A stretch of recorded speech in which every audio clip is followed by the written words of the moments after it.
కర్నూలు జిల్లాలోని కోసిగి మండలం గౌడగల్లు గ్రామంలో చిరుతల కలకలం తీవ్ర ఉద్రిక్తతను సృష్టించింది. గ్రామానికి ఆనుకొని ఉన్న కొండ ప్రాంతంలో 2 చిరుతలు కనిపించడంతో స్థానికులు భయాందోళనకు గురయ్యారు. గురువారం రాత్రి సమయంలో కొండపై ఉన్న చిరుతలు కిందికి దిగివచ్చే ప్రయత్నం చేస్తున్నట్లు గ్రామస్తులు గమనించారు. దీంతో ఒక్కసారిగా గ్రామంలో ఆందోళన నెలకొంది. అప్రమత్తమైన గ్రామస్తులు అందరూ కలిసికట్టుగా కొండవైపు వెళ్లి కేకలు వేస్తూ బాణసంచ కాల్చారు. దీంతో చిరుతలు కిందికి దిగకుండా తిరిగి కొండ ప్రాంతంలోనే ఉండిపోయాయని తెలిపారు. అయినప్పటికీ ఆ రాత్రి మొత్తం గ్రామ ప్రజలు ప్రాణాలను గుప్పిట్లో పెట్టుకుని గడిపారని చెప్పారు.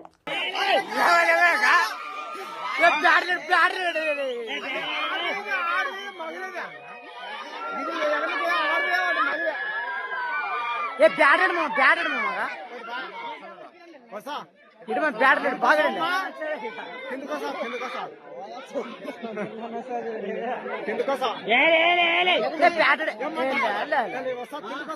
ఈ గుండె కోసం